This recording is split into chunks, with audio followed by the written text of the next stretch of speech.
I'm Alison Thomas, and I'm a happily retired art teacher.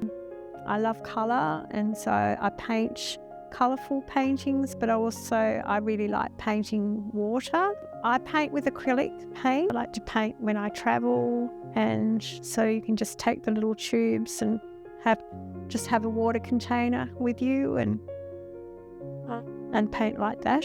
I've been painting since I was a tiny little girl, or drawing since I was a tiny little girl. My dad used to bring home all the papers from his office, and they were typed on one side, and I would just make my way through the pile, and a lot of beautiful women in beautiful dresses. That's used to be mainly what I would draw. Well, my mum was an art teacher, and so I think there was a lot of, we used to go to galleries, and there was a lot of emphasis on visual beauty. She always used to have beautiful flower arrangements in the house, and also being an art teacher, she was always, in the 70s when she was teaching, it was very craft oriented, and so she was practicing, learning how to do batik and clay work and copper chasing and all these different things, and I was the lucky person that got to do that with her.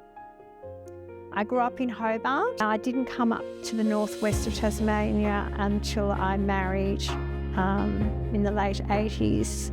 I chose to teach part-time after a while. That gave me a lot of financial security, but it just meant that I had like 2 whole days a week I could do my artwork. I did really enjoy teaching, but I taught high school, grade 7 to 10, and it was quite challenging. I decided to teach some classes with adults.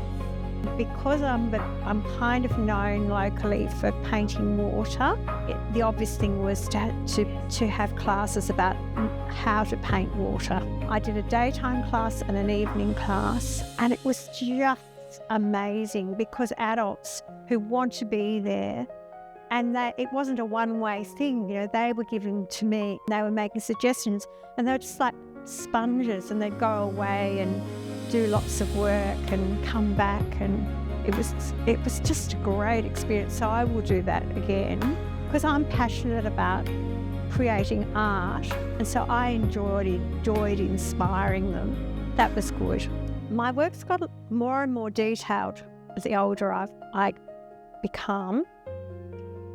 I want you to be able to see the brush strokes, and I want you to be able to see that it is painted, and I think it's important to me that my work has meaning behind it. It's not just a pretty picture. It's really important to me that people get an emotional reaction to my work. When I was in France, I met an Australian artist, and she had the connection for this art residency, and so she was able to get me an interview, and so it's a little tiny village called Marais-sur-Seine, which is about an hour east of Paris. I had a great big studio and a bedroom upstairs, and then there were about 9 other artists, and I'd been travelling heaps, and it was just, I had a whole month just to make work and meet people. It was just fantastic.